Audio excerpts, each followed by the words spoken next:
Alhamdulillah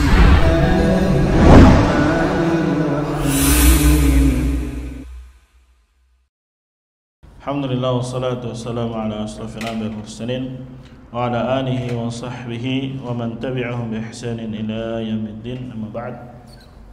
Ikhwani fillah rahimani wa rahimakumullah. Kita lanjutkan pembacaan kitab Fiqhul Asma'il Husna. Fikih nama-nama Allah Subhanahu wa taala yang husna, yang indah, yang di dalamnya mengandung sifat-sifat yang sempurna. Terakhir kita sudah masuk nama Allah kayak ada suara gaulnya.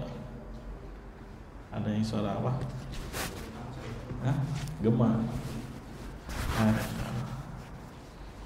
Al-Malik dan Al-Malik, yang menunjukkan Allah Subhanahu wa taala raja dan memiliki kekuasaan. Semua makhluknya itu hambanya Allah. Dan yang ketiga apa? Allah yang memiliki hukum. Itu dari kandungan Al-Malik. Sekarang kita ambil nama Ar-Razzaq dan juga Ar-Raziq, dua. Ar-Razzaq dan apa? Ar-Raziq. Nama ini disebutkan oleh Allah Subhanahu wa taala, terutama Ar-Razzaq, di beberapa ayat di dalam Al-Qur'an. Contohnya dalam surat Az-Zariyat ayat 58. Allah berkata, innallaha huwar razzaqu dzul quwwatil matin. Sesungguhnya Allah Subhanahu wa taala dialah Razzaq, yang maha memberi rezeki, yang memiliki kekuatan yang kokoh, yang kuat. Matin itu yang kokoh, yang kuat. Ini kira-kira suaranya di dalam atau di luar? Dalam ya? Di luar enggak? Ada yang bocor kali ini itu ya. Kena air. Ya insyaallah. Lihat di dalam surat Az-Zariyat Allah katakan innallaha huwar razzaqu. Sesungguhnya Allah Subhanahu wa taala dialah Ar-Razzaq. Razzaq ikut wazan ya mubalaghah, fa'al, yang bermakna banyak memberi rizki. Juga di dalam surat Al-Jumu'ah ayat ke-11 Allah berkata wallahu khairur raziqin, dan Allah itu sebaik-baik yang memberi rizki. Memang yang banyak disebutkan bersendirian itu Razzaq, sedangkan Raziq disebutkan dalam bentuk penyandaran, khairur raziqin. Berarti menunjukkan ada selain Allah juga bisa memberi rezeki, tapi tentu tidak sama sebagaimana Allah memberi rizki. Rizkinya makhluk kalau diberikan kepada makhluk lain itu terbatas, sedangkan Allah Subhanahu wa taala rizkinya tidak terbatas dan diberikan kepada seluruh makhluknya tanpa terkecuali. Saking luasnya rizkinya Allah, karunia-Nya Allah, Allah berikan apa? Semua makhluknya. Sekali lagi itu bentuk nama. Ar-Razzaq, Ar-Raziq itu nama. Ingat kaidahnya, di setiap nama ada sifat. Dan maksud dari Razzaq adalah Al-Mutakaffil. Mutakaffil itu yang menanggung. Misalkan kalau antum mau ke Saudi, itu perlu kafil ya, yang akan menjamin antum. Kalau mau tinggal di sana bikin izin tinggal, iqamah. Kalau mau umroh ya beda. Tapi kalau mau kerja di sana, mau tinggal di sana, maka dia butuh yang namanya kafil, yang akan menanggung dia. Nah, itu namanya mutakaffil. Jadi Allah yang menanggung bi arzaqil ibad, rizkinya si hamba. Sudah dipahami? Allah lah qaim, yang mengurus setiap jiwa dengan apa yang bisa membuat dia jadi tegak, jadi bisa tumbuh dengan kekuatannya. Sebagaimana kata Allah, "Wa ma min dabbatin fil ard illa 'ala Allahi rizquha." Dan tidak ada yang melata di muka bumi kecuali atas Allah rizkinya. Jadi Allah Subhanahu wa taala yang menanggung. Ini sisi pendalilannya, hewan yang melata saja itu ada tanggungan rizkinya dari Allah Subhanahu wa taala. Apalagi yang apa? Berakal, apalagi manusia. Ya, pernah ngelihat ada manusia enggak sama sekali dikasih rezeki, enggak dikasih makan, minum, udara, apalagi tempat tinggal. Hatta yang enggak punya tempat tinggal sekalipun masih diberikan rezeki. Jangan dikira rezeki itu harta, uang, rumah, mobil, apalagi pakaian, ya, anak, istri. Banyak rezeki berupa kelapangan dada, ya, senang, gembira, lapang dadanya dan seterusnya. Itu pun bagian dari apa? Rizkinya Allah Subhanahu wa ta'ala. Dan itu semuanya yang memberikan adalah siapa? Allah Subhanahu wa ta'ala.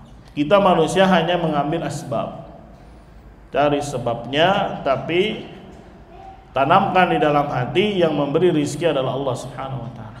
Bukan majikannya, bukan bosnya, bukan manajernya. Dia hanya sebagai perantaranya saja. Ya, tapi yang hakikatnya yang memberi rizki adalah siapa? Allah Subhanahu wa ta'ala. Kemudian bersama dengan itu Allah seringkali ingatkan hambanya di beberapa ayat di dalam Al-Quran, ya, bahwasanya Allah lah satu-satunya yang memberikan mereka rizki, yang menanggung rizki mereka. Dan ini disebutkan dalam dua kondisi. Jadi Allah seringkali mengingatkan hambanya bahwasanya Allah itu maha memberi rizki. Tujuannya ada dua alasan. Alasan yang pertama untuk maqam at-tafaddul wal imtinan. Kondisi atau keadaan Allah lah yang memberi anugerah. Ya, jadi Allah Subhanahu wa ta'ala memang semata-mata dialah yang memberi, terserah Allah. Mau dikasih besar, mau dikasih kecil, mau dikasih sekian, dikasih berapa, terserah Allah Subhanahu wa ta'ala. Itu namanya tafaddul, keutamaan Allah Subhanahu wa ta'ala. Ini untuk menunjukkan Allah memiliki sifat masyiah, kehendak. Jadi ketika memberi rizki itu terserah Allah. Ya, ada yang dikasih ganteng, alhamdulillah. Ada yang dikasih setengah ganteng, ada setengah ganteng. Ya, semua ganteng insyaallah. Ya, nggak ada yang apa? Jelek ciptaan Allah Subhanahu wa ta'ala. Tapi memang bentuknya beda-beda. Ada yang mungkin bulat, ada yang lonjong, ada yang apa? Oval, persegi. Itu semata-mata untuk menunjukkan Allah lah yang mutafaddil, memberikan keutamaan.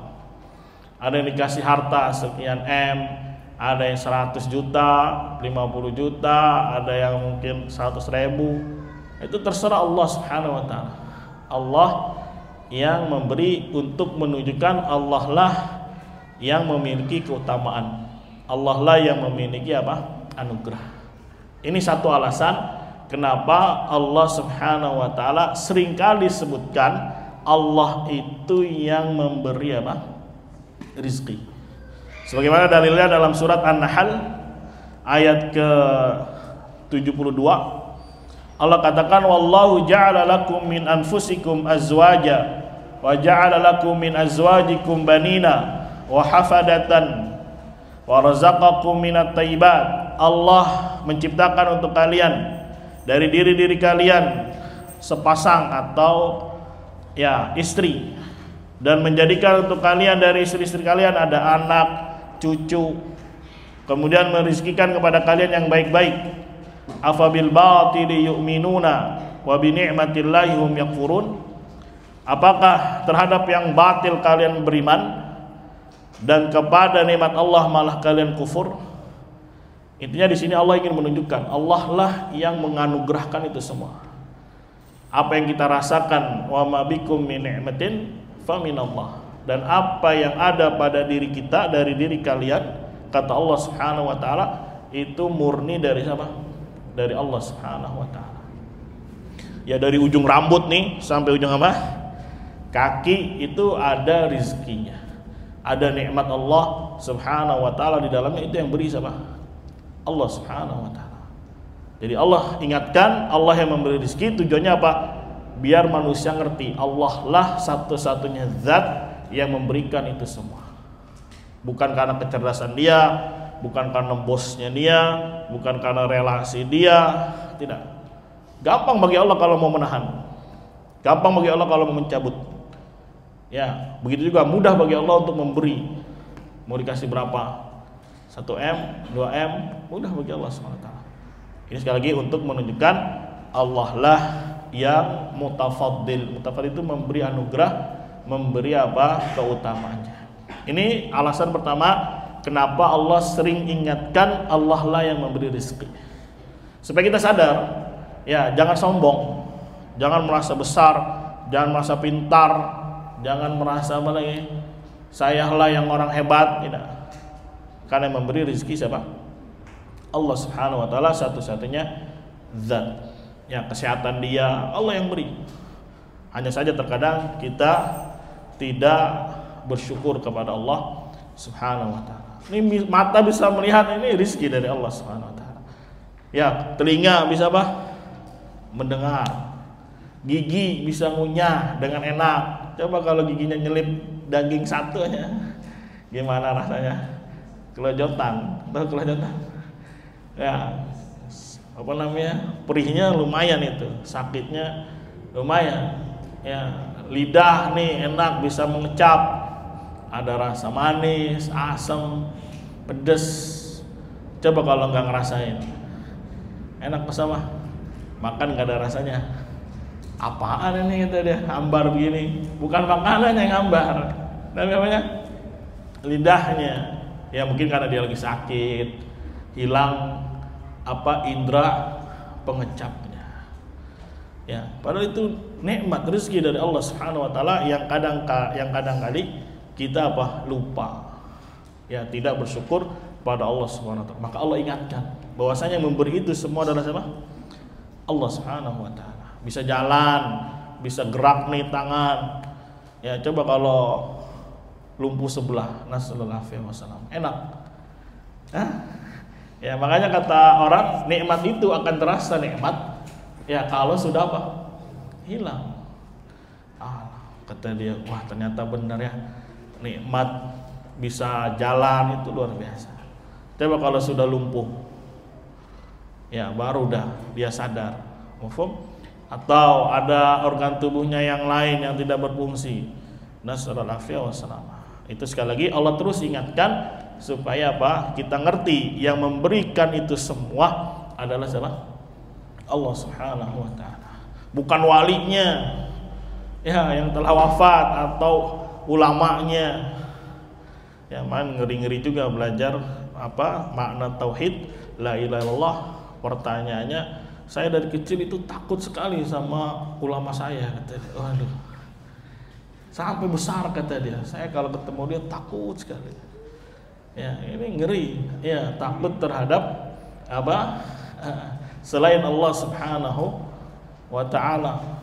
Ya, padahal syekhnya ini nggak bisa ngapa-ngapain dia kok.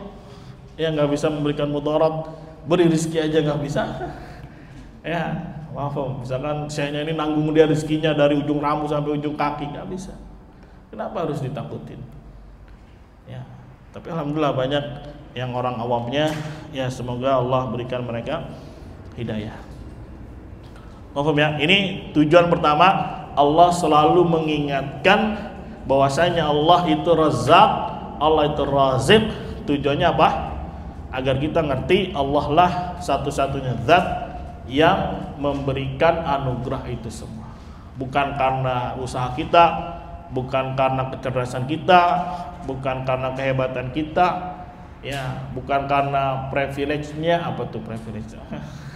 Ya, mungkin bapaknya ini punya power, nanti anaknya tinggal apa? Tinggal enaknya misalnya. Ya, itu alasan yang pertama. Alasan yang kedua, maqamid da'wah ila ta'ah wal khair wal ihsan. Tempat atau kondisi Allah sebutkan ini dalam rangka apa? Mengajak manusia untuk berbuat taat, berbuat baik, dan berbuat ihsan. Ini alasan yang kedua, kenapa Allah sering sebut Allah itu Razzaq, Allah itu Razik. Ya, alasan pertama tadi apa? Supaya tahu, manusia ini tahu yang memberi rezeki itu hanya siapa? Allah Subhanahu wa taala. Yang kedua, tujuannya Allah sering ingatkan hambanya. Mafhum ya, kan Bani Israel banyak tuh disebutkan. Misalkan wa qala Musa liqaumihi dzkuru ni'matallah. Ya, tujuannya ada di situ. Ada maksud. Ya, kenapa Bani Israel diingatkan akan nikmat-nikmat Allah Subhanahu wa taala. Ya, yang dahulu mereka ditindas. Ya, yang dahulu yang laki-laki dibunuh, yang perempuan diapain? Dan seterusnya. Ya, kemudian diselamatkan oleh Allah Subhanahu wa taala. Ya. Ini apa? Tujuan kedua, kenapa Allah ingatkan hambanya bahwasanya Allah Maha memberi rezeki, tujuannya apa? Mengajak manusia untuk taat, untuk berbuat baik dan berbuat apa? Ihsan. Salah satu di sini ya, kita sebutkan ada banyak beberapa poin. Salah satu tujuannya adalah memerintahkan mereka untuk mentauhidkan Allah. Jadi Allah sebut Allah yang memberi rezeki, ada tujuannya, ada hikmah, supaya si hamba ini mentauhidkan Allah Subhanahu wa taala. Paham ya? Jadi jangan hanya nomor satu saja. Oh, saya tahu yang memberi rezeki Allah. Oh, saya tahu yang memberikan ini semuanya Allah. Ya, itu hanya rububiyah, belum cukup. Tapi ada model yang kedua, yang lebih dalam maknanya, supaya dia beribadah kepada Allah Subhanahu wa taala. Contohnya dalam surat Al-Baqarah ayat 21 sampai 22. Ya ayuhan nasu ubudu rabbakumul ladzi khalaqakum walladzina min qablikum la'allakum tattaqun. Wahai segenap manusia, sembahlah Rabb kalian yang menciptakan kalian dan yang menciptakan orang-orang sebelum kalian agar kalian bertakwa. Alladzi ja'ala lakumul arda firasya, yang menjadikan untuk kalian bumi hamparan, was samaa'a binaa'a, langit menjadi apanya? Bangunan atau atap. Wa anzala minas samaa'i maa'a, Allah turunkan dari langit air. Fa akhraja bihi minas samarati rizqan lakum, kemudian Allah keluarkan dengan sebab air hujan ini buah-buahan. Rizqan tamyiz, sebagai rizki untuk kalian. Fala taj'alu lillahi andada wa antum ta'lamun, maka jangan jadikan untuk Allah tandingan padahal kalian mengetahui. Mengetahui apa? Yang memberi rezeki Allah Subhanahu wa taala. Jadi sekali lagi Allah ingatkan, Allah memberi rezeki, tujuannya apa? Agar manusia mentauhidkan Allah. Tauhid apa namanya? Uluhiyah. Jadi kalau alasan pertama tadi kan supaya kita ngerti yang memberi rezeki, yang memberi anugerah, memberikan keutamaan itu Allah. Ketika dia tahu ini, berarti tauhid apa namanya tadi? Rububiyah. Tapi yang kedua, Allah sebutkan Allah Maha memberi rezeki, tujuannya untuk apa? Tauhid uluhiyah. Ya, jadi Allah sebutkan Allah lah yang menciptakan kalian, yang tadinya dari air yang hina kemudian jadi segumpal darah, segumpal apa lagi? Daging, kemudian jadi manusia keluar kecil, kemudian besar, tumbuh gagah. Ya, semua itu diingatkan oleh Allah supaya mereka apa? Mentauhidkan Allah Subhanahu wa taala. Dijadikan bumi hamparan, kemudian diturunkan hujan, dari hujan ini turunlah atau keluarlah buah-buahan, apa lagi, biji-bijian, padi. Kemudian hewannya bisa makan dari rumput, dimakan dagingnya. Diingatkan oleh Allah, itu yang beri rezeki Allah. Supaya apa tadi? Mentauhidkan Allah dengan tauhid apa? Uluhiyah. Nah, ini tujuannya, belajar asma wa sifat, bukan hanya tahu Allah itu Razzaq, Allah itu Razik, tapi pahami artinya dan coba pikirkan, tadabburi apa yang harus kita perbuat dari nama Razzaq tadi. Itu yang terpenting di dalam memahami apa?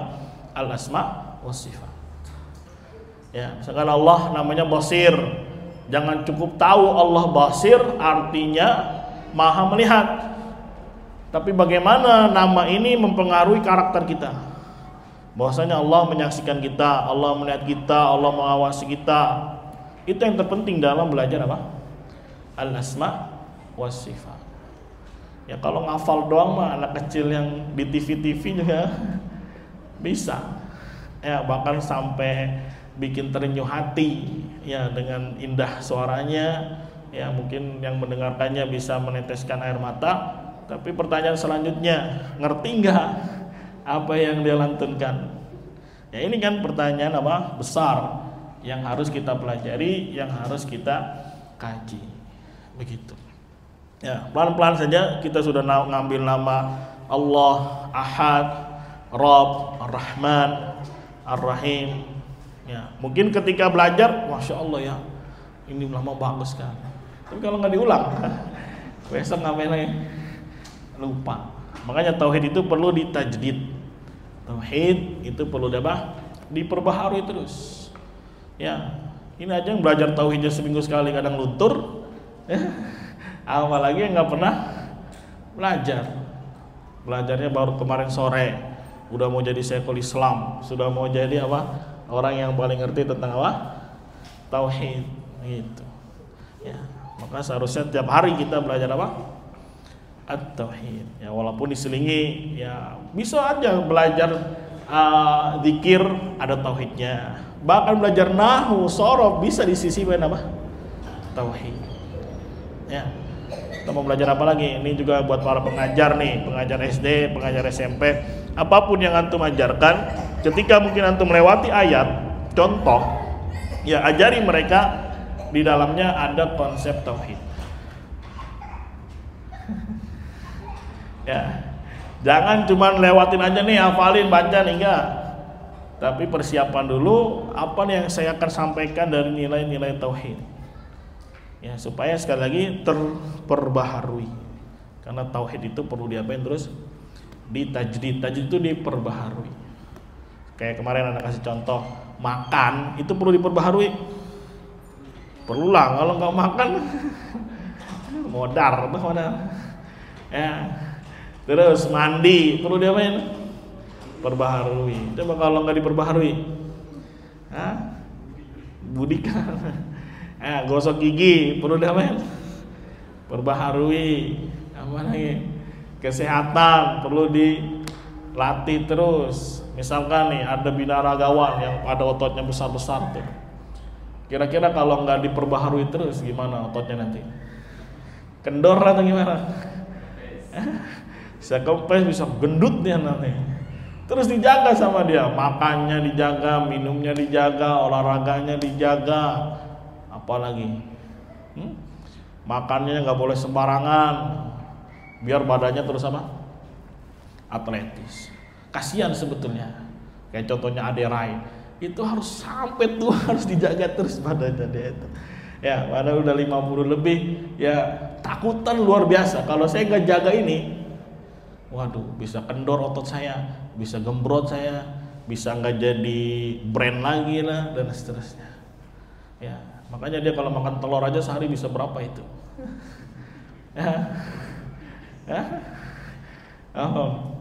Ya, jadi akan muncul rasa ketakutan gitu, karena dia menjaga sesuatu yang apa ya, bukan menjadi tujuan utama dalam hidup.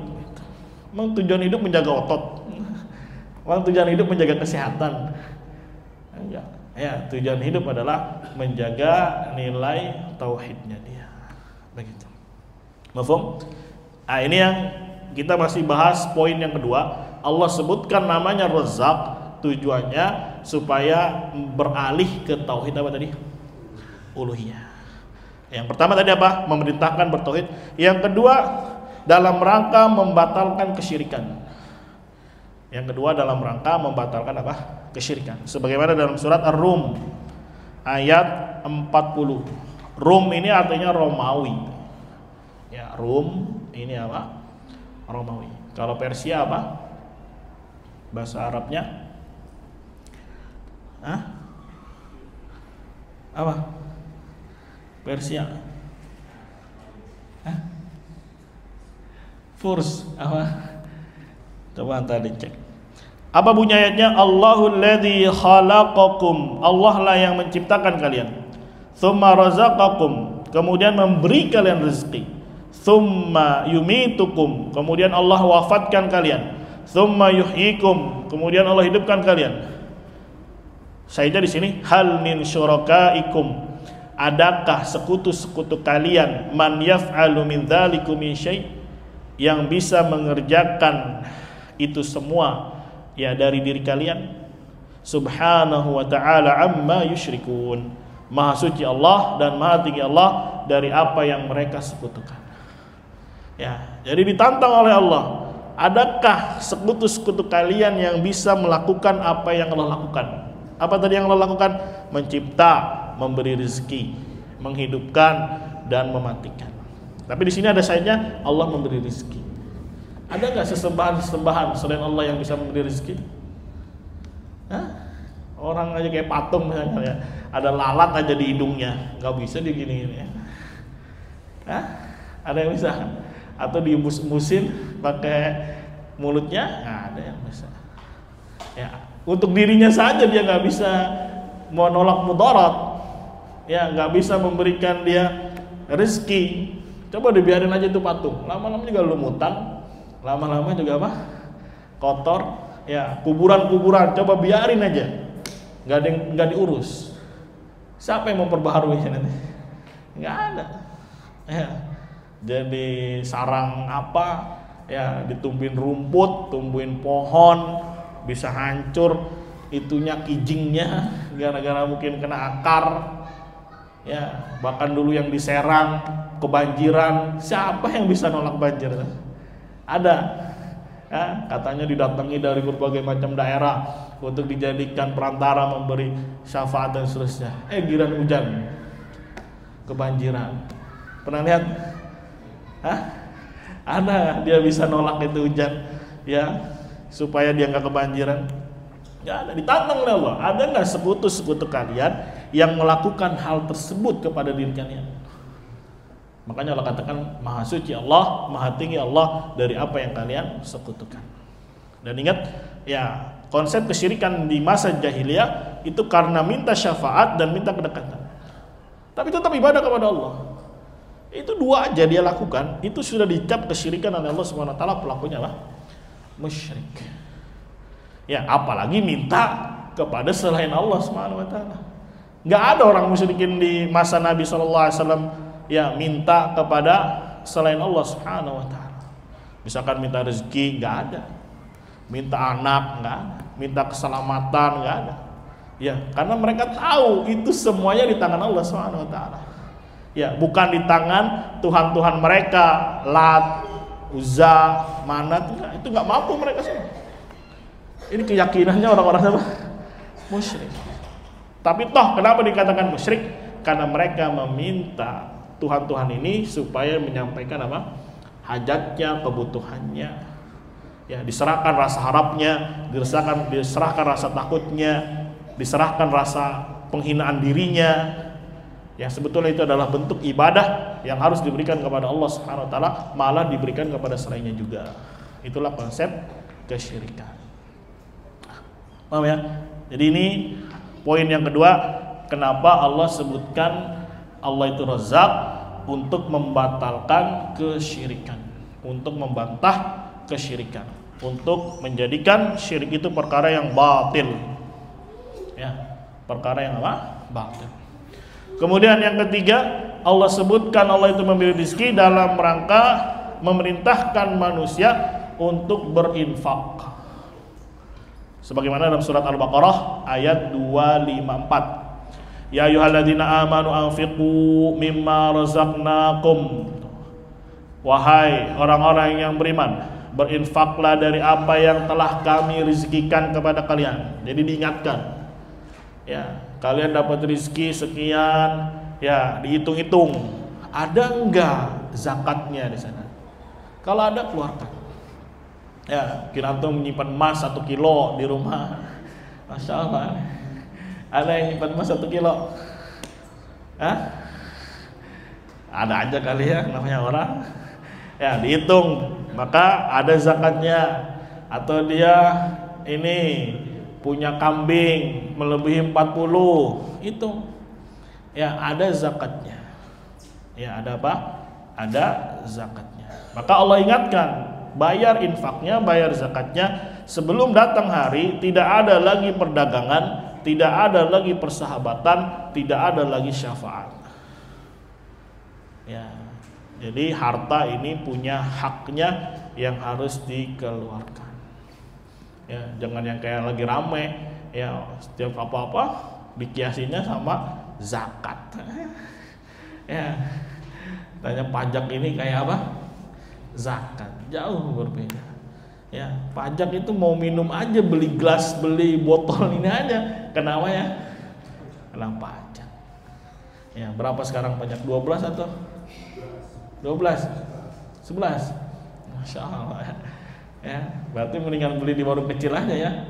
Ada pajaknya enggak? Kalau di restoran ya ada pajaknya. Anggaplah air itu 10.000. Kalau di bandara tuh yang kecil-kecil segini aja 10.000. Pajaknya 11%. Berarti pajaknya sendiri berapa? 1.100. Jadi 11.000 ya. Apa beda antara pajak dengan apa? Zakat. Pajak itu diambil dari orang kaya, dibagikan kepada orang apa? Kecil. Kalau pajak diambil dari orang miskin juga kan. Entar dibagikan ke siapa? Nggak tahu dah itu. Urus sendiri dari bagi ke siapa itu. Ya, jadi nggak bisa dikiaskan antara pajak dengan apa? Zakat. Kemudian yang keempat, Allah kenapa sebutkan Allah itu Maha memberi rezeki? Untuk memerintahkan bersyukur. Sebagaimana dalam surat Al-Baqarah 172. Ya ayyuhalladzina amanu kulu min thayyibati ma razaqnakum washkuru lillahi kuntum iyyahu ta'budun. Wahai orang-orang yang beriman, makanlah dari yang baik apa yang telah kami rezekikan kepada kalian, dan bersyukurlah kepada Allah jikalau kalian hanya kepadanya beribadah. Jadi Allah ingatkan Allah itu memberi rezeki supaya kita mau apa? Bersyukur. Syukur itu 3. Ya, intinya 3 rukunnya. Ya, lisannya berucap minimal alhamdulillah. Hatinya meyakini itu semua datangnya dari Allah. Kemudian dimanfaatkan rezeki ini, nikmat ini untuk ketaatan. Ketika terkumpul 3 ini, maka dia dikatakan telah bersyukur. Hilang salah satu nggak dikatakan bersyukur. Ya, padahal Allah sudah tegaskan, ya wa itta'adzana rabbukum la in syakartum la azidannakum wa la in kafartum inna adzabi lasyadid. Allah telah memberikan pengumuman nih, barang siapa yang bersyukur Allah akan tambahkan nikmatnya. Tapi kalau dia kufur, ya apa kata Allah? Ingatlah azabnya Allah itu sangat pedih. Jadi kalau mau ditambahkan nikmatnya, hadirkan rukun-rukunnya. Lisannya berucap, hatinya meyakini itu datangnya dari Allah, bukan karena kecerdasan dia dan seterusnya, dan dimanfaatkan nikmat itu untuk apa? Ketaatan kepada Allah. Itu tanda orang yang bersyukur. Mufhum? Ya. Kemudian juga Allah sebutkan kenapa Allah ya yang memberi rezeki dalam rangka melarang membunuh anak karena takut miskin. Ya, jangan takut mau anaknya 10, mau 12. Jangan takut. Kenapa? Allah yang memberi apa? Rizki. Allah yang memberi rizki bapaknya, beri rizki pada ibunya, begitu juga anak bawa rizki sendiri.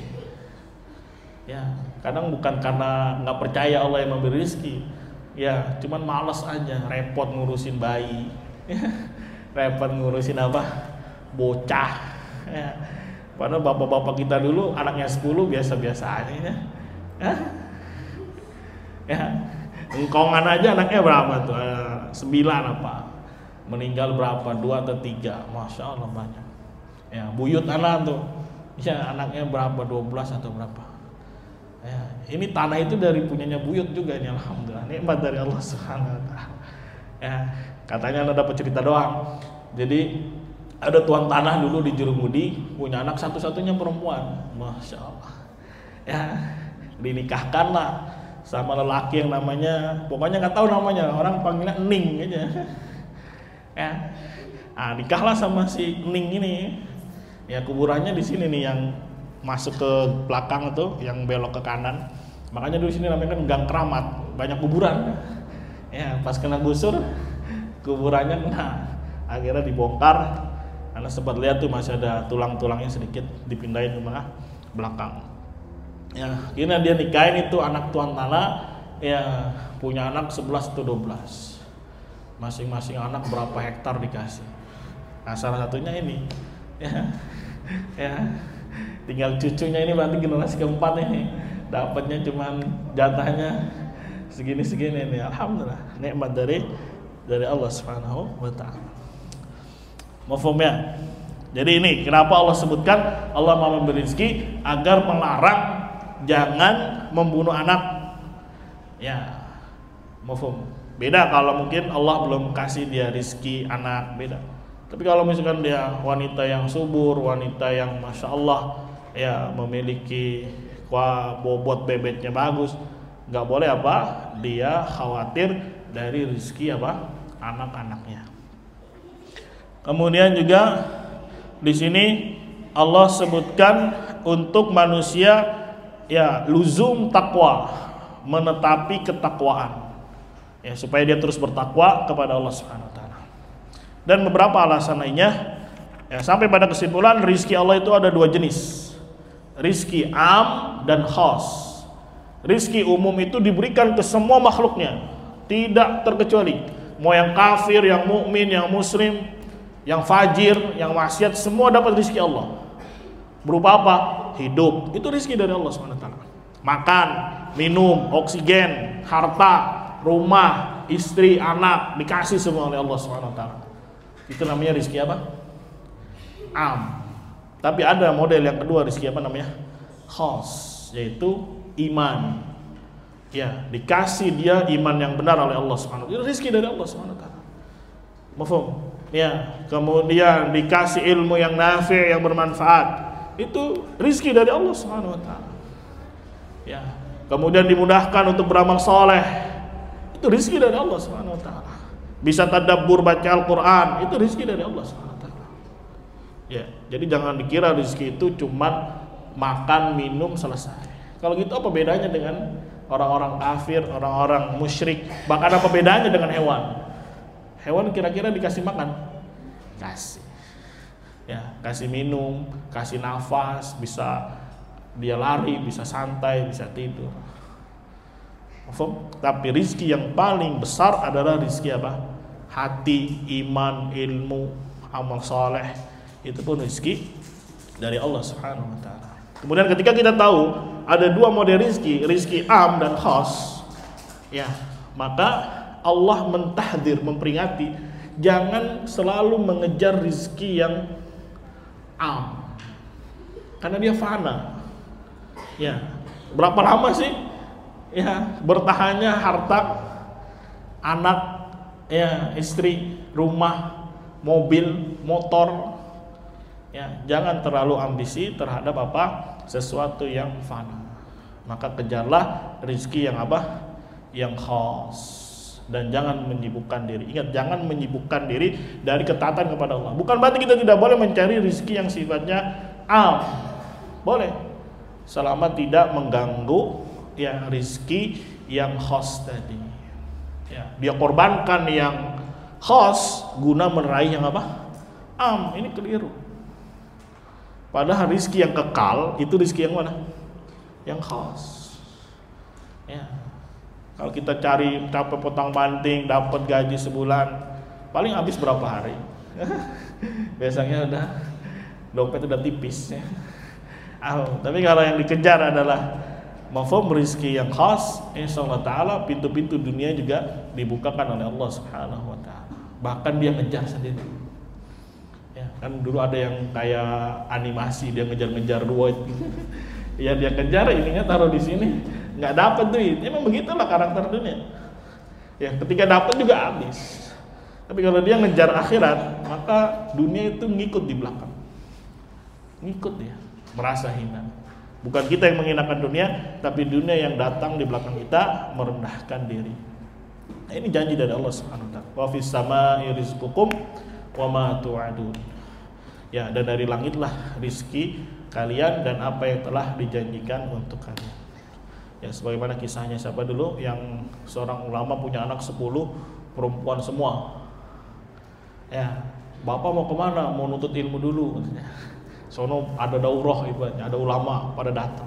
Pak jangan pak, ini anaknya 10 semuanya nih nanti kelaparan gimana? Ada satu anak perempuan yang hafizul Quran. Ya nggak apa-apa pak, pergi saja. Tawakal Allah, Allah yang akan jaga kita. Sehari masih bisa makan, 2 hari masih bisa makan, 3 hari masih bisa makan. Hari berikutnya cuma apa? Air. Ya sampai anaknya ini disalin, lu sih gara-gara lu bapak pergi nggak ada yang ngasih makan kita. Nggak taunya ada yang ngetuk pintu, assalamualaikum. Yang datang siapa? Raja. Ya dengan pasukan berkuda dan para koleganya.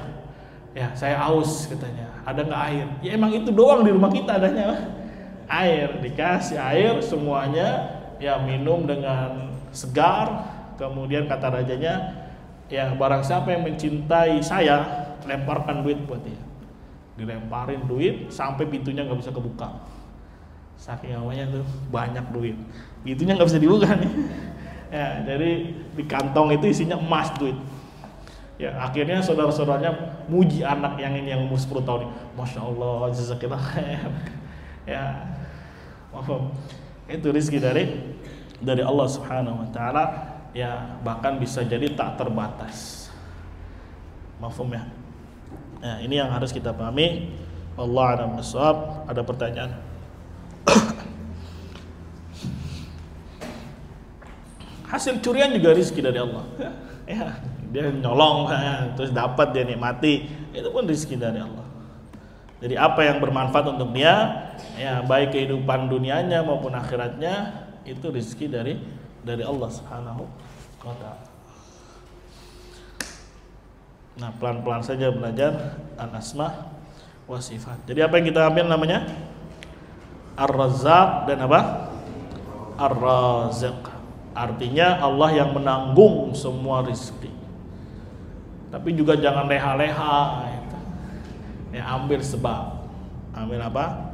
Asbab. Kalau dia mau dagang ya silakan dagang. Mau usaha, mau jadi pekerja silakan. Ya, karena rezeki juga perkara gaib, tapi yakin pasti ada, nggak akan lepas. Ya, bahkan ketika kita masih ada rezeki satu tetes saja air, ya pasti akan diberi oleh Allah Subhanahu wa taala. Atau berapa tabung oksigen lagi misalkan pasti akan diberi oleh Allah Subhanahu wa taala. Tidak akan dikurangi, tidak akan ditahan, ya tidak akan dilebihkan. Kalau sudah dikasih apa? Takarannya. Jadi yakin sama Allah Subhanahu wa taala. Ya, ada yang dari kecil sampai sekarang nggak dapat rezeki. Hah? Ira, dari kecil sampai sekarang nih pernah kelaparan? Enggak. Pernah? Kelaparan gitu, nggak dapat makan seminggu? Nggak pernah ya? Alhamdulillah. Ya, kalau kelaparan. Ya, tapi ada di sana misalkan di Afrika yang kelaparan atau di Palestina. Ya, maka pahami rezeki itu bukan hanya soal makan, bukan hanya soal minum. Bisa jadi orang kelaparan di sana, tapi rezeki hostnya kuat. Dia jaga hatinya, dia jaga imannya. Ya, akhirnya Allah datangkan rezeki yang tidak disangka-sangka. Ya, atau pernah dengar dulu sahabat perang kelaparan semuanya, ya cuma punya satu butir apa? Kurma. Ya, nggak taunya di perjalanan nemu ikan apa? Ikan paus. Bahkan dalam riwayat matanya paus ini bisa masuk unta. Sebenarnya apa itu ikan pausnya? Hah? Ini ikan paus nih, matanya itu, bolongan matanya bisa masuk unta. Kira-kira segede apa coba? Segede gini nggak? Gede banget ya? Iya besar. Nikmat dari Allah Subhanahu Wa Taala. Ya. yakin sama Allah. Ya, nggak punya duit, minta sama Allah, ya Razzaq, ya Raziq. Ya. Tambahkanlah harta, tambahkanlah uang, tambahkanlah mobil, boleh saja. Minta kebaikan dunia dan apa? Akhiratnya. Selama itu bisa membantu dia untuk taat kepada Allah Subhanahu wa taala. Ya, asal disyukuri, jangan dikufuri. Nanti kalau udah dikasih mobil, kasih motor, malah jalan-jalan mulu, nggak taklim, repot nanti. Ya, bisa jadi kufur nikmat namanya. Ya. Kadang-kadang kita, ya Allah, saya pengen ngaji tapi nggak punya motor. Ya doa sama Allah. Ya, untuk diberikan apa? Motor. Tapi kalau sudah diberi, taklim lah, gitu. Ya, karena dulu ada teman juga, ya Allah, saya pengen belajar tapi saya nggak punya duit, kata dia. Ya lapangkanlah usaha saya ya Allah, nanti kalau sudah saya lapang, saya akan ngaji, saya akan taklim, saya akan belajar. Usahanya dilapangkan oleh Allah Subhanahu wa taala. Mana batang hidungnya ini? Ya ada. Ya. Nah, ini namanya nggak akil ini namanya. Semoga Allah Subhanahu wa taala jaga kita, semoga Allah Subhanahu wa taala lindungi kita, semoga Allah senantiasa memberikan kita rezeki bukan hanya yang tapi rezeki yang apa? Khas. Tapi khas ini memang berat. Perlu bertakwa, perlu iman, perlu ilmu, ya perlu dia mencarinya sebagaimana kata Syekhul Islam, ruziqal huda man lil hidayati yas'alu. Wallahu a'lam bishawab. Subhanakallahumma wa bihamdika asyhadu an la ilaha illa anta astaghfiruka wa atubu ilaik. Assalamualaikum warahmatullahi wabarakatuh.